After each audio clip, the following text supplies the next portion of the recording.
Yeah, Union Station. That's right. ஏர்போர்ட்டில் இறங்கினோடனே packs எடுத்துக்கிட்டு மெட்ரோவில் போகாதீங்கன்னு ஒரு பயத்தை கிளப்பி விட்டாங்க. All three of us? Just you two. He's a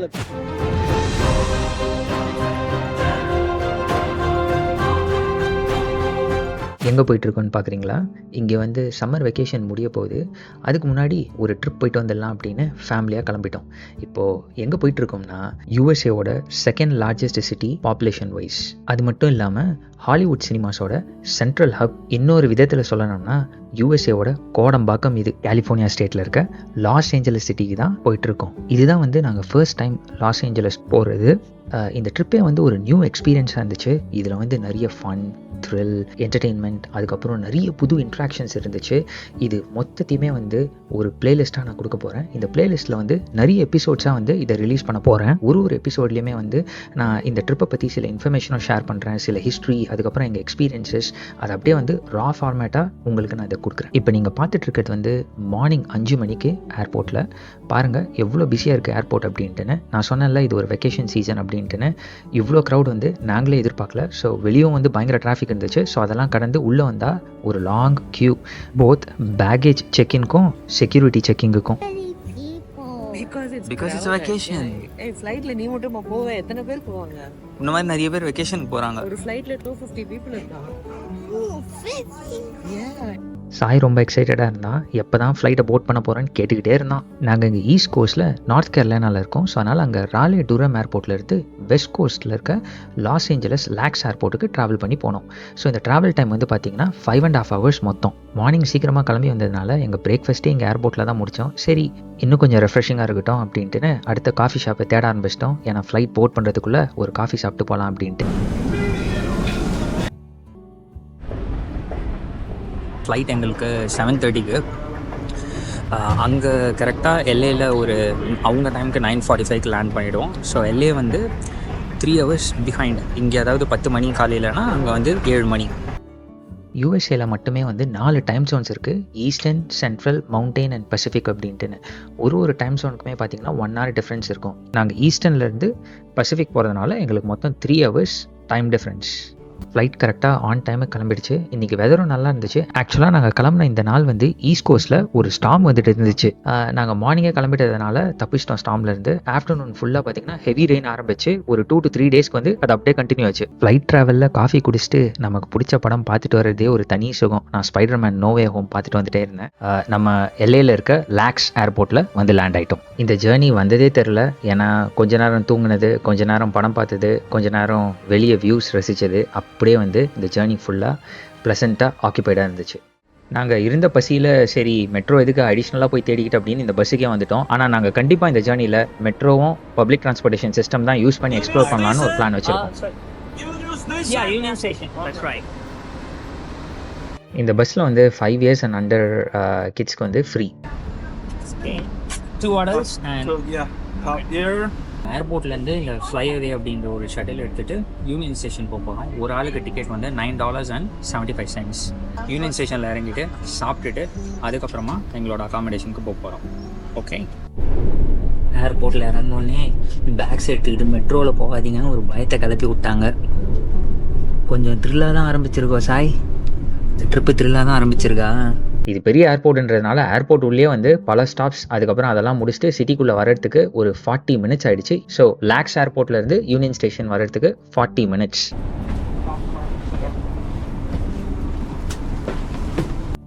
baggage collect பண்ணிவிட்டு சப்வே ரெஸ்டாரண்ட் போகலாம் தான் பிளான் பண்ணியிருக்கோம். மேப்பில் பார்த்தா நிறைய ரெஸ்டாரண்ட்ஸ் பக்கத்துலேயே இருக்க மாதிரி இருந்துச்சு. ஆனால் இங்கேருந்து பார்த்தா எதுவுமே கண்ணுக்கு தெரியல. அப்போ தான் அந்த பஸ்ஸில் இருந்த அட்டெண்டன்ட் வந்து எங்களுக்கு எப்படி போகணும் அப்படின்றத வந்து டைரக்ட் பண்ணி விட்டார். ஸோ அந்த யூனியன் ஸ்டேஷனில் இருக்க மெட்ரோக்கு வந்தோம். இங்கே மெட்ரோ ஸ்டேஷன்லேயே வந்து நிறைய பர்சனல் அப்பாயிண்ட் பண்ணியிருக்காங்க. அவங்க இங்கே வர டூரிஸ்ட்லாம் ஹெல்ப் பண்ணுறதுக்கு. அவங்க கிட்ட இந்த மெட்ரோ டிக்கெட்ஸ் எப்படி எடுக்கிறது அப்படின்ட்டுன்னு கேட்டேன். He's a baby. all right. அவர் என்ன சொன்னார்னா எனக்கும் என் ஒய்ஃபுக்கு மட்டும் டிக்கெட்ஸ் எடுத்தால் போதும், கிட்டுக்கு வந்து ஃப்ரீ அப்படின்னு சொன்னார். சப்வே வாசனை இங்கே அடிக்குது. இருந்த பசியில் எதை பற்றியுமே கவலைப்படாமல் இந்த சாண்ட்விச்சை வந்து சாப்பிட்டு முடிச்சிட்டேன். இப்போ நீங்கள் பார்த்துட்டு இருக்கிறது வந்து யூனியன் ஸ்டேஷன், அதாவது வெஸ்டர்ன் சைட் ஆஃப் யுனைடெட் ஸ்டேட்ஸ்லேயே இது ஒரு லார்ஜஸ்ட் ரயில் ரோட் பேசஞ்சர் டெர்மினல், அதாவது அந்த காலத்து ரயில்வே ஸ்டேஷன். இதை வந்து 1939 உருவாக்குனாங்க. இதோட தனித்துவம் என்ன அப்படின்ட்டு பார்த்தீங்கன்னா, இதில் வந்து ஒரு பெரிய வெயிட்டிங் ரூம் இருக்குது, அதுக்கப்புறம் விண்டேஜ் ஸ்டைல் டிக்கெட் கவுண்டர்ஸ், அதுக்கப்புறம் இந்த டைல் ஒர்க் பாருங்க எவ்வளோ ஆர்னேட்டாக வச்சிருக்காங்க அப்படின்ட்டு. நான் இந்த வீடியோ ஆரம்பத்தில் சொன்னேன்ல, எல்ஏல வந்து நிறைய மூவி லொகேஷன்ஸ் இருக்கு. யூனியன் ஸ்டேஷனும் one of the top movie locations in LA. குறிப்பாக சொல்லணும்னா Blade Runner, Catch Me If You Can, அதுக்கப்புறம் என்னோட ஃபேவரட் படம் த டார்க் நைட் ரைசஸும் இங்கே தான் வந்து ஷூட் பண்ணியிருக்காங்க. டார்க் நைட் ரைசஸில் பார்த்தீங்கன்னா இந்த ஸ்டேஷனை வந்து ஒரு கோர்ட் ரூம் மாதிரி காமிச்சிருப்பாங்க. செகண்ட் ஹாஃப்ல நீங்கள் பார்க்கலாம். அந்த சீனில் வந்து நம்ம ஆப்பன்ஹைமர் ஹீரோ கில்லியன் மர்ஃபி வந்து வருவார். யூனியன் ஸ்டேஷன் இவ்வளோ பிரமிப்பாக இருக்கே, இதை டிசைன் பண்ணது யார் தெரியுமா? ஒரு அப்பாவும் பையனும் சேர்ந்து தான் இந்த டிசைனை வந்து உருவாக்குனாங்க. அவங்க யாருன்னா ஜான் பார்க்கின்சன், அப்புறம் டானல் பார்க்கின்சன். இவங்க வந்து ஏர்லி 20th சென்ச்சுரியில் வந்து இந்த லாஸ் ஏஞ்சலஸ் ஏரியாவில் ஒரு ஆர்கிடெக்சரல் ஃபர்ம் வச்சுருந்தாங்க. இந்த யூனியன் ஸ்டேஷன் மட்டும் இல்லாமல் இந்த டவுன் டவுனில் இன்னும் முக்கியமான சில இடங்களையும் உருவாக்குனாங்க. லைக் கிராண்ட் சென்ட்ரல் மார்க்கெட், அப்புறம் சிட்டி ஹால். இந்த மொத்த ஆர்கிடெக்சரை பார்த்தீங்கன்னா சதர்ன் கலிஃபோர்னியாவோட கிளைமேட்டையும் லைஃப் ஸ்டைலையும் வந்து ரிஃப்ளெக்ட் பண்ணுற மாதிரியே இதை கட்டியிருப்பாங்க. குறிப்பாக பார்த்தீங்கன்னா இந்த பில்டிங்கில் வந்து நிறைய பெரிய ஆர்ச்வேஸும் விண்டோஸுமே இருக்கும். மொத்தத்தில் சொல்ல போனோம்னா இந்த யூனியன் ஸ்டேஷன் வந்து ஒரு கேட்வே டு லாஸ் ஏஞ்சலஸ்னே சொல்லலாம். இப்போது யூனியன் ஸ்டேஷன்லேருந்து வெளில வந்து எங்கள் டாக்ஸிக்கு ரெடி ஆகிட்டோம். இங்கேருந்து நாங்கள் டாக்ஸி எடுத்து எங்களோட அகாமடேஷனுக்கு போகிறோம். ஸோ நாங்கள் ஸ்டே பண்ண போகிற அப்பார்ட்மெண்ட்டுக்கு வந்தாச்சு. இப்போ நீங்கள் பார்த்துட்ருக்கீங்கள்ல, இந்த பில்டிங்கில் தான் ஒரு அப்பார்ட்மெண்ட்டை வந்து நாங்கள் ரெண்ட்டுக்கு எடுத்திருக்கோம் ஒரு 4 டேஸ்க்கு. இந்த அப்பார்ட்மெண்ட்டையும் நான் காட்டுறேன். நான் இதை வந்து ஏர்பிஎன்பியில் தான் புக் பண்ணேன். மெயின் கேட்டுக்கு ஒரு பாஸ்கோட், எலிவேட்டருக்கு ஒரு பாஸ்கி அப்படின்ட்டுன்னு இதெல்லாம் கடந்து எங்களோட அப்பார்ட்மெண்ட்டை வெற்றிகரமாக வந்து அடைஞ்சிட்டோம். நான் வந்து இந்த அப்பார்ட்மெண்ட்டை ஏர்பிஎன்பியில் தான் வந்து புக் பண்ணேன். ஸோ மொத்தமாக வந்து ஒரு 4 டேஸ்க்கு வந்து இந்த அப்பார்ட்மெண்ட்டை நான் ரெண்ட்டுக்கு எடுத்தேன். இது ஒரு 1 BHK அப்பார்ட்மெண்ட். மொத்த காஸ்ட் வந்து பார்த்தீங்கன்னா அப்ராக்சிமேட்லி $1000 ஆச்சு. உள்ளே வந்தோடனே ஒரு நல்ல பெரிய லிவிங் ரூம்,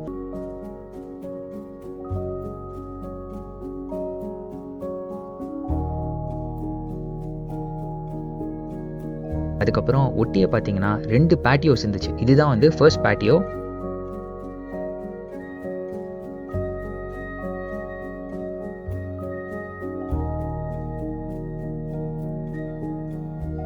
அதுக்கப்புறம் இந்த சைடு போனோடனே இன்னொரு பேட்டியோ இருந்துச்சு.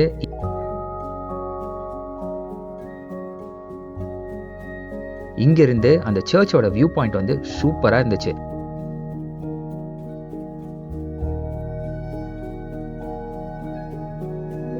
அதுக்கப்புறம் இங்கே இருக்கிற டிவியில் அவங்க ஏற்கனவே நிறைய சப்ஸ்கிரிப்ஷன்ஸ் வச்சுருந்தாங்க. நெட்ஃப்ளிக்ஸ், டிஸ்னி, அதுக்கப்புறம் அமேசான். ஸோ வீட்டுக்கு வந்து 2 மணி நேரம் ரெஸ்ட் எடுத்துகிட்டு இப்போ நாங்கள் ஈவினிங் வந்து ஹாலிவுட் வாக் ஆஃப் ஃபேம் கிளம்புறோம்.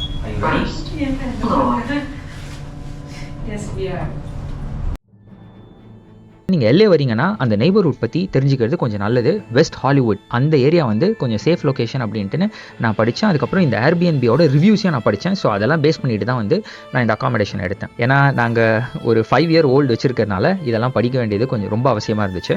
நாங்கள் எங்கள் அப்பார்ட்மெண்ட்லேருந்து வெளியே வந்து கொஞ்சம் தூரம் நடந்துகிட்டே இருக்கப்போ நாங்கள் ஒரு விசித்திரமான ஒரு கார்ட்டை பார்த்தோம். என்னடா இது ஷாப்பிங் கார்ட் மாதிரி இருக்குது அப்படின்ட்டு கிட்ட போய் பார்த்தா இது ஒரு கார்ட்டே இல்லை, இது வந்து ஒரு ரோபாட். ஆக்சுவலாக இது ஒரு ஃபுட் டெலிவரி ரோபாட். சர்வ் ரோபாட்டிக்ஸ்ன்ற கம்பெனி தான் வந்து இதை டிசைன் பண்ணியிருக்காங்க. இதை வந்து ஊபர் ஈட்ஸோட கொலாபரேட் பண்ணி ஃபுட் டெலிவரிஸ்க்காக இங்கே எல்ஏல வந்து யூஸ் பண்ணிட்டு இருக்காங்க. இந்த ரோபோட்டை வந்து இந்த வீடியோ எண்ட்லேயும் வந்து நீங்கள் பார்ப்பீங்க. நான் அப்போ வந்து இதை பற்றி இன்னும் டீட்டெயிலாக உங்ககிட்ட சொல்கிறேன். சாய் சிக்னல் கால் பண்ண. ஏய் வா வா வா, நமக்கு தான். We got the call. Come let's go. So இப்போ நாங்கள் எங்கே போகிறோன்னா ஹாலிவுட் வாக் ஆஃப் ஃபேமுக்கு தான் போகிறோம். நான் இந்த ஹாலிவுட் வாக் ஆஃப் ஃபேமை பற்றி ரொம்ப டீட்டெயில்டாக நான் அடுத்த வீடியோவில் உங்களுக்கு போடுறேன். மரம் நடுவோம், வரம் பெறுவோம். இந்த சைடு எவ்வளோ ஒரு டிராஸ்டிக் கான்ட்ராஸ்டில். இப்போ சம்மரில் வந்திருக்கிறதுனால இங்கே டெம்பரேச்சர் வந்து ரொம்ப உச்சகட்டத்தில் இருக்குது. அதாவது 85 to 95 degree Fahrenheit வரைக்கும் போகுது. இன்னொரு விஷயம் நான் லோக்கல்ஸ் கிட்ட பேசுகிறப்ப எல்ஏ பற்றி தெரிஞ்சுக்கிட்டது என்னென்னா, எல்ஏ ஆக்சுவலாக ரொம்ப பெருசு. இங்கே எல்ஏல பார்த்தீங்கன்னா நிறைய டிஸ்ட்ரிக்ஸ் இருக்குது. ஒரு டிஸ்ட்ரிக்ட்டுமே பார்த்தீங்கன்னா மைல்டாக ஒரு வெதர் டிஃப்ரென்ஸ் இருக்கும் அப்படின்ட்டு கேள்விப்பட்டேன். ஃபார் எக்ஸாம்பிள் ஒரு டிஸ்ட்ரிக்ட்டில் வந்து 90 degrees இருந்துச்சுன்னா இன்னொன்றில் வந்து 85 இருக்கும். இன்னொரு டிஸ்ட்ரிக்ட்டில் வந்து 80 இருக்க வாய்ப்புகள் இருக்குது. ஓகே, இங்கே பார்த்துட்டு இருக்கிறது வந்து ஹாலிவுட் வாக் ஆஃப் ஃபேம் அப்படின்ற ஒரு ஏரியா. இதை தான் வந்து இப்போ நாங்கள் எக்ஸ்ப்ளோர் பண்ண போகிறோம். இந்த ஹாலிவுட் வாக் ஆஃப் ஃபேமை பற்றி நான் ஒரு டீட்டெயில்டாக உங்களுக்கு இன்னொரு வீடியோவில் நான் சொல்கிறேன். இப்போ இந்த எக்ஸ்ப்ளோரேஷனை நம்ம பார்க்கலாம். இங்கே வந்து நிறைய விதமான கடைகள் இருந்துச்சு. சொவெனிர் ஷாப்ஸ், அதுக்கப்புறம் காஸ்டியூம் ஷாப்ஸ், அது மாதிரி என்னென்னமோ வச்சுருந்தாங்க. அதில் ஒரு டிஃப்ரெண்ட்டான ஷாப் தான் இந்த ஒரு விக்கு ஷாப்பு. விக்கு சின்ஸ் 1969 ஓல்டஸ்ட் இன் ஹாலிவுட். ஆறு வகை வகையான விக்கு. 2 விக்கு வேணும். இந்த விக்கு சூப்பராக இல்லை? இந்த விக்கு சாய், இந்த விக்குடா, இது எப்படி இருக்குது? House this? ஒரு குட்டி ஷாப்பிங் போடலாம் அப்படின்ட்டு ஒரு சொவெனியர் ஷாப் உள்ள போனோம். இங்கே வந்து டிஷர்ட்ஸ்லாம் நல்லா இருந்துச்சு. $10 வந்து 3 டிஷர்ட்ஸ் கிடச்சிச்சு. குவாலிட்டியாக நல்லா இருந்ததுனால நாங்கள் நிறைய டிஷர்ட்ஸ் எடுத்துட்டோம். சாய்க்கு ஒரு 3 டிஷர்ட்ஸ், அப்புறம் எங்களுக்குமே வந்து ஒரு 3 டிஷர்ட்ஸ் அப்படின்னு எடுத்துக்கிட்டோம். ஓகே, நாங்கள் சொவெனியர் ஷாப்பில் போய் ஒரு குட்டி பர்ச்சேஸ் போட்டோம். 3 பேர் ஒரு கேப்பு, அதுக்கப்புறம் சில டிஷர்ட்ஸும் வந்து வாங்கிட்டோம். 4 o'clock ஆகிடுச்சு ஈவினிங். நாங்கள் மத்தியானம் அந்த சப்வேல சாப்பிட்டதோடு சரி, பயங்கர பசியாக இருந்துச்சு. சரி, சாய்க்கு வந்து பீட்சா ரொம்ப பிடிக்கும், நம்ம பீட்சா சாப்பிட்லாம் அப்படின்ட்டு இங்கே இன்டர்செக்ஷனில் வந்து ஒரு பிச்சேரியா பார்த்தோம். சரி, அங்கே போகலாம் அப்படின்ட்டு போனோம். இந்த பீட்சா வந்து ஒரு ஃபில்லர், ஒரு ஸ்நாக் மாதிரி தான். அதுக்கப்புறம் நாங்கள் நைட் இன்னொரு ஒரு பிளான் வச்சுருக்கோம். Cheese pizza. That's it. Okay, to what? For here. By card. எனக்கு பர்சனலாக வந்து இது மாதிரி பிச்சேரியாஸ் ரொம்ப பிடிக்கும். ஏன்னா இங்கே ஒரு ஸ்லைஸ் ஆஃப் பீட்சாவே வந்து ரொம்ப பெருசாக இருக்கும். 2 பேர் சாப்பிட்லாம் ஆக்சுவலாக ஒரு ஸ்லைஸ். பாருங்கள் எப்படி இருக்குது அப்படின்ட்டுன்னு. How are you today? Good? Yeah, going good. So do you make all the pizza here? You're the one? Oh, great. Everybody. What's your favorite pizza? Favorite pizza? Yeah. Vegetables. Oh, vegetables. Nice. Yeah, it looks really good. இருந்த பசிக்கு இந்த pizza இதமாக இருந்துச்சு. 3 பேருமே வந்து நல்லா சாப்பிட்டுட்டோம்.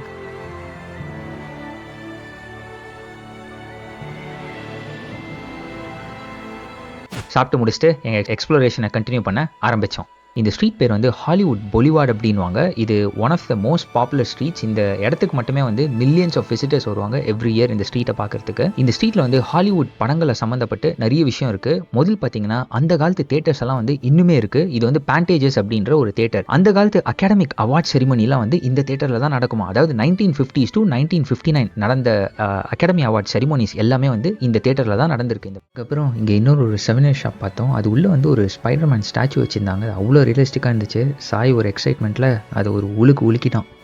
அப்படியே அந்த ஸ்பைடர்மேன் கிட்டேருந்து திரும்பி பார்த்தா க்ரீப்பியாக ஒரு ஸ்டாச்சு இருந்துச்சு. அது என்னென்னா நம்ம டெர்மினேட்டரில் வர ரொபாட். இதுக்கப்புறம் அந்த சொவெனியர் ஷாப்லேருந்து வந்துட்டு எங்களோட எக்ஸ்ப்ளோரேஷனை கன்டினியூ பண்ணோம். பயங்கர க்ரௌட் ஆகிடுச்சு. ஏன்னா இதுக்கு மேலே தான் வந்து நாங்கள் அந்த heart of Hollywood Walk of ஃபேமுக்கு நாங்கள் போக ஆரம்பித்தோம். அதுக்கப்புறம் நாங்கள் வாக் ஆஃப் ஃபேமில் நடந்து போயிட்டே இருக்கப்போ ஒரு ஆர்டிஸ்ட்டை பார்த்தோம். அவர் என்ன பண்ணிகிட்டு இருந்தார்னா இந்த ஃபேஸஸ் எல்லாம் வந்து க்ளே யூஸ் பண்ணி சிலையாக செஞ்சுக்கிட்டு இருந்தார். சரி, நாங்கள் அவர்கிட்ட ஸ்டாப் பண்ணிவிட்டு சாய் வந்து ரொம்ப எக்ஸைட்டடாக இருந்தால் அந்த ஃபேஸஸ்லாம் பார்த்துட்டு நாங்கள் உடனே கேட்டோம், சரி இவனோட ஃபேஸையை வந்து இது மாதிரி ஒரு சிலையாக பண்ணி தரீங்களா அப்படின்ட்டுன்னு. அவர் ஓகே அப்படின்ட்டு ரெடி ஆகிட்டார். ஃபர்ஸ்ட் என்ன பண்ணார்னா அவனோட ஃபேஷியல் எக்ஸ்ப்ரெஷனை வந்து ஃபைனலைஸ் பண்ணார். அதுக்கப்புறம் அவன் ஃபேஸை வந்து 3 ஆங்கிள்ஸில் வந்து ஃபோட்டோ எடுத்தார், சைடில் அதுக்கப்புறம் ஃப்ரண்ட்டில். ஃபோட்டோ எடுத்து முடித்தோடனே அந்த ஃபோனை வந்து அவரோட பிளாக் போர்டில் ப்ளேஸ் பண்ணிட்டார். அவ்வளோதான். இந்த ஃபோட்டோவை ரெஃபரன்ஸாக யூஸ் பண்ணி அவர் ப்ராசஸை ஆரம்பித்தார். ஸோ முதல்ல ஒரு டூல் பாக்ஸ் ஓப்பன் பண்ணி அதுலேருந்து அவர் அந்த க்ளே எடுத்தார். அந்த பேசிக் க்ளேவை எடுத்து அதையும் வந்து அந்த போர்ட்லேயே வந்து அட்டாச் பண்ணார். ஃபோன் ஒரு சைடில், அதுக்கப்புறம் க்ளே ஒரு சைடில். ஃபர்ஸ்ட் வந்து அந்த ஃபேஸோட பேசிக் ஷேப்பை வந்து கொண்டு வந்தார். லைட்டாக அந்த ஹேண்ட்ஸ் வச்சே வந்து மூவ் பண்ணி அந்த ஃபேஸ் ஷேப்பை கொண்டு வந்துட்டு அதில் வந்து கொஞ்சம் கொஞ்சமாக டீட்டெயில்ஸ் ஆட் பண்ணார். ஐப்ரோஸ், லிப்ஸு, நோஸ், இந்த ஸ்ட்ரக்சர்லாம் வந்து அப்படியே கொஞ்சம் கொஞ்சமாக கொண்டு வந்தார். ஆரம்பத்தில் ஒரு 10 நிமிஷத்தில் பார்த்தீங்கன்னா அது ஒரு டைப்பாக போயிட்டு இருந்துச்சு. அதுக்கப்புறம் கடைசி 5 மினிட்ஸ் பார்த்தீங்கன்னா அக்யூரேட்டாக அவன் ஃபேஸ் மாதிரியே கொண்டு வந்துட்டார். ஸோ இந்த மொத்த ப்ராசஸே பார்த்தீங்கன்னா 20 மினிட்ஸ் தான் ஆச்சு. அதுலேயே வந்து இவர் அந்த ஃபேஸை கம்ப்ளீட்டாக மேப் பண்ணி அதுக்கப்புறம் என்ன பண்ணார், இந்த ப்ராசஸை முடித்த உடனே ஃபேஸ் ஸ்ட்ரக்சரை வந்து ஒரு பாக்ஸில் போட்டு எங்ககிட்ட கொடுத்துட்டாரு. அதாவது 2 டேஸ்க்கு வந்து இதை ஓப்பன் பண்ணாதீங்க, இது வந்து கொஞ்சம் ட்ரை ஆகணும் அப்படின்ட்டுன்னு. ஸோ 2 டேஸ் கழிச்சு நாங்கள் திறந்து பார்த்தா இப்படி தான் இருந்துச்சு. ஸோ கிட்டத்தட்ட பார்த்தீங்கன்னா அவன் ஃபேஸை 80% வந்து கொண்டு வந்துட்டார். அவ்வளோ பர்ஃபெக்டாக இருந்துச்சு, ஃப்ரண்ட்லேயும் சைட்ஸ். திரும்பவும் இந்த வீடியோ ஆரம்பத்தில் பார்த்த அந்த ஃபுட் டெலிவரி ரோபோட்டை பார்த்து, ஸோ இது வந்து இவ்வளோ இந்த பிஸியான ஸ்ட்ரீட்டில் அது பாட்டுக்கு தனியாக மூவ் ஆகிட்டு போயிட்டே இருந்துச்சு. அது ஆக்சுவலாக ஒரு ஆர்டர் எடுத்து போயிட்டு இருந்துச்சுன்னு நினைக்கிறேன். இந்த ரோபோ வந்து முன்னாடி ஆளுங்க வந்தோடனே என்ன ஆயிடுச்சுன்னா அது ஆட்டோமேட்டிக்காக ஸ்டாப் பண்ணிடுச்சு. அதுக்கப்புறம் அவங்க அது முன்னாடி இருந்து கிளியர் பண்ணி போனோடனே தான் அதுக்கப்புறமா அது மூவ் ஆக ஆரம்பிச்சிச்சு. அதோட ஃப்ரண்ட்டில் இருக்க ரைட் வீல் வந்து ஃப்ளாட் டயர் ஆகிடுச்சு. ஐயோ அது வந்து அதையும் பொருட்படுத்தாமல் அது பாட்டுக்கு வேகமாக நம்ம எந்திரன் ரஜினி மாதிரி கொடுத்த டாஸ்க்கை முடிக்கணுன்ற வேகத்தில் மூவ் ஆகி போயிட்டே இருந்துச்சு.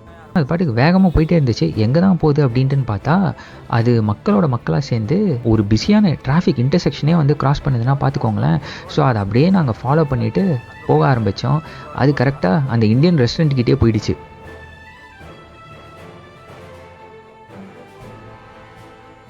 ஸோ இதுதான் இந்த இந்தியன் ரெஸ்டாரண்ட். இது பேர் வந்து அர்பன் மசாலா. ஸோ இதுவும் வந்து அந்த ஹாலிவுட் பொலிவார்ட்லேயே இருந்துச்சு. உள்ளே போனால் உள்ளே ஆளே இல்லை. அதுக்கப்புறமா தான் தெரிஞ்சிச்சு இது மெயினாக வந்து டேக் அவுட் ஆர்டர்ஸ் தான் வந்து இவங்க நிறைய எடுக்கிறாங்க போல். அதுக்கப்புறம் நாங்கள் போய் பார்த்தா அவங்க நிறைய எல்லாமே ஃப்ரெஷ்ஷாக வச்சுருந்தாங்க. நான்வெஜ் கரீஸ், வெஜ் கரீஸ், நான் அது மாதிரி எல்லாமே வச்சுருந்தாங்க. ஸோ நாங்கள் வந்து ஒரு நான்வெஜ்ஜும் அதுக்கப்புறம் ஒரு வெஜ் ஆப்ஷனும் எடுத்துக்கிட்டோம்.